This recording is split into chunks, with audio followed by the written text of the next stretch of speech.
اعوذ باللہ من الشیطان الرجیم بسم اللہ الرحمن الرحیم۔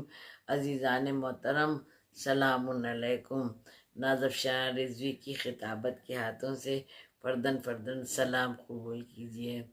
الحمدللہ، امید قوی ہے آپ سب خیریت سے ہوں گے، اور ماشاءاللہ ماشاءاللہ ماہ رجب چل رہا ہے، اور یہ بہت رحمتوں اور برکتوں والا مہینہ ہے، بہت بابرکت مہینہ ہے۔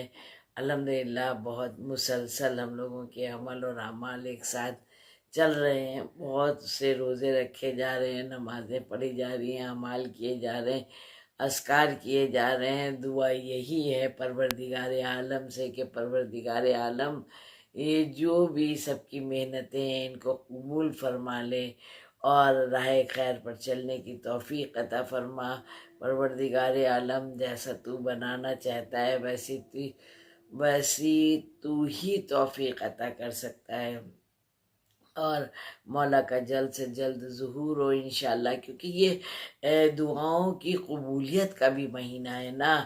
جب ہم کہتے ہیں نا، جب روزہ کھولنے چلیں تو اس وقت کی دعا ضرور قبول ہوتی ہے، اور اسی طرح سے سب نماز کے بعد اور اعمال کے بعد اتنی شد و مت سے اتنی بڑی بڑی نمازیں پڑھی جا رہی ہیں، یہ سب دعاؤں کی قبولیت ہے۔ حج و زیارت کی ضرور دعائیں مانگنا چاہیے، اور مولا کا ظہور ہو انشاءاللہ، بی بی کا روزہ تعمیر ہو۔ ماہ رجب میں روایت میں ملتا ہے، حضور پاک صلی اللہ علیہ وسلم نے ارشاد فرمایا کہ ماہ رجب میں جمعے کے دن ظہر اور عصر کے درمیان، یعنی ظہر کے بعد اور عصر سے پہلے ایک 4 رکعت نماز ہے، کیونکہ سارے اعمال جو ہم لوگ کر رہے ہیں وہ مغرب کے بعد، اگر مجبوری ہے تو عشاء کے بعد بھی کر رہے ہیں، لوگ کر سکتے ہیں لیکن یہ جو نماز میں بتانے جا رہی ہوں یہ جمعے کے دن ہے، اور وہ بھی ظہر کے بعد اور عصر سے پہلے، یعنی ظہر عصر کے درمیان۔ یہ 4 رکعت نماز ہے۔ اس کا طریقہ یہ ہے، چاروں رکعت ایک جیسی ہی پڑھی جائیں گی۔ اس کا طریقہ یہ ہے کہ پہلے بعد حمد کے 1 مرتبہ سورہ حمد کی تلاوت کریں، اور اس کے بعد 7 مرتبہ آیت الکرسی کی تلاوت کریں۔ پھر میں کہوں گی کہ جن کو نہیں یاد ہے، جن بچوں کو، بڑوں کو، بزرگوں کو زحمت ہو رہی ہے، تو وہ دیکھ کے بھی پڑھ سکتے ہیں، بہت سے لوگ یہ بات ہوتی ہے کہ پڑھنا بھی نہیں آتا ہے۔ اگر اردو عربی نہیں پڑھنا آتا ہے تو آج کل ہر زبان میں آیت الکرسی مل جاتی ہے۔ اگر یہ بھی نہیں ہو سکتا ہے تو یہ جو موبائل ہے، ہر گھر میں ہر ایک کے پاس ہے، موبائل میں آیت الکرسی لگائیے، اور اسی کو ساتھ ساتھ بچوں سے کہیں کہ پڑھتے جائیں۔ جیسے بھی ہو 7 مرتبہ سورہ آیت الکرسی کی تلاوت کرنا ہے، اور اس کے بعد 5 مرتبہ سورہ قل هو اللہ کی تلاوت کرنا ہے، چاروں رکعت۔ لیکن یہ یاد رہے کہ 2 ہی 2 کر کے پڑھنا ہے۔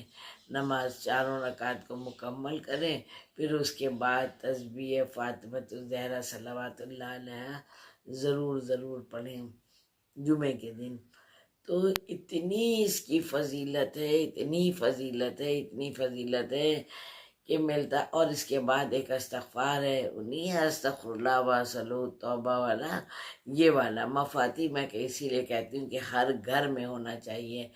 ملتا ہے روایت میں کہ جب یہ نماز کے بعد یہ والا استغفار کی تلاوت کوئی کرتا ہے، پڑھتا ہے، تو جس دن پڑھا ہے اس دن سے اس کی زندگی کے آخری دن تک، یعنی مرنے والے دن تک اس کے لیے ثواب لکھا جائے گا، اور ایک ایک حرف کے بدلے اس شخص کو وہاں پر بہت بڑا یاقوت کا پورا شہر ملے گا، سفید موتی کے محلات ملیں گے، اور تمام روایت میں بڑی بڑی فضیلتیں ہیں۔ انشاءاللہ دعا ہے اللہ سے کہ ہم لوگوں کو توفیق دیں کہ سارے اعمال کر سکیں اور اس طرح سے کریں کہ قبول ہو سکے انشاءاللہ۔ اور دوسرے یہ روزہ جو میں بتا رہی ہوں مسلسل، پہلے ایک روزہ رکھنے کا یہ ثواب، 2 روزہ رکھنے کا یہ ثواب، 27 کا روزہ تو سب جانتے ہی ہیں، جیسے 13 کا روزہ بہت خاص ہوتا ہے، ایسے 27 کا روزہ۔ لیکن روایت میں ملتا ہے جمعرات، جمعہ اور سنیچر، یہ 3 دن متواتر یعنی کہ لگاتار اگر جو کوئی روزہ رکھے تو وہ بہت ہی عظمتوں والا ہے اور بہت بڑی عبادت کا ثواب ملے گا جو 3 دن۔ اور اس میں کوئی شرط نہیں ہے کہ پہلے عشرے کے جمعرات، جمعہ، سنیچر رکھیں یا دوسرے ہفتے کا رکھیں یا تیسرے کا، جو مل جائے۔ اگر ماہ رجب میں جمعرات، جمعہ، سنیچر، چاہے آخری جمعرات، جمعہ، سنیچر کیوں نہ ہو، اپنا جو بھی اذکار ہیں، جو ثواب ہیں، کیوں ہاتھ سے جانے دیں۔ اگر وقت نکل بھی گیا ہے اول اور دوم کی کوئی قید نہیں ہے تو یہ روزہ رکھیں ضرور۔ اور مفاتی میں اور بھی بہت سارے اعمال ہوتے ہیں، لیکن ہم آپ کی خدمت میں چھوٹے چھوٹے ڈھونڈ کے لاتے ہیں کہ بس بہت خضوع اور خشوع کے ساتھ، خضوع اور خشوع بہت بنفس نفیس ڈھنگ سے، دل سے، سچے لیکن ساری شرائط کے ساتھ، جو قبولیت کے لیے شرائط ہیں ان ساری شرائط کے ساتھ انسان پڑھے گا تو پروردگار عالم ضرور ضرور دعاؤں کو قبول کرے گا انشاءاللہ۔ سب کو مولا کی ضمانت میں دیا، سب اچھے رہیں، اور پونڈوں کی نظر کی بھی سب تیاریاں ہو ہی رہی ہوں گی۔ اس کا بھی بہت عظیم ثواب ہے، کیونکہ صرف سلام، ایک سلام کرنے کا کتنا ثواب ہوتا ہے اور کتنا بڑا اس کو اجر دیا جاتا ہے سلام کا۔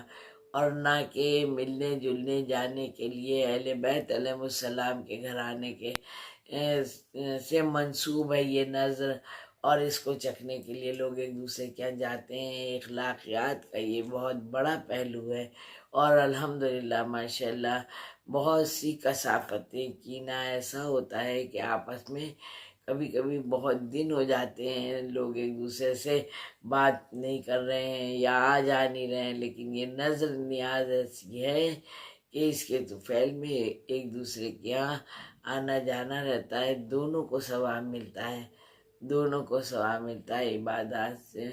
ہم لوگ بھی محروم نہیں ہیں، دیس پردیس کوئی کہیں بھی ہو، جہاں ہو وہیں یاد کرے، جو کر سکتا ہو وہ کرے، وہ بے ذاتی صدور ہے، دلوں کا حال جاننے والا ہے۔ اگر ہم حق پر ہیں، اگر سچ پر ہیں تو وہ ضرور جانتا اور سمجھتا ہے۔ آپ کو سب کو مولا کی ضمانت میں دیا، سب اچھے رہیں، سب شاد اور آباد رہیں، اور آپ بھی دعاؤں میں یاد رکھیے گا، مگر قل هو اللہ احد کی تسبیح پڑھنا نہیں بھولیے گا، بلا ناغہ یہ تسبیح پڑھیے، صلوات کی پوری تسبیح پڑھیے، اور ہو سکے تو جعفر طیار کی بھی نماز جو پڑھتے ہیں اچھی بات ہے، جو نہیں پڑھتے ہیں ان سے میں مخاطب ہوں کہ جعفر طیار کی نماز کی بھی اپنی بڑی فضیلت ہے، لیکن اس مبارک مہینے میں اور جمعے کے دن اگر پڑھی جائے تو کیا ہی کہنا۔ یہ دعاؤں کو قبول کرنے کے اذکار ہیں، نمازیں ہیں، ان کو ضرور ضرور پڑھیے، اور تسبیح صلوات کی پڑھ کے اہل بیت علیہ السلام کی خدمت میں پیش کریے، اور پھر توسل کریے انشاءاللہ مولا سے۔ آپ بھی دعا میں ہم لوگوں کو یاد رکھیے گا۔ والسلام۔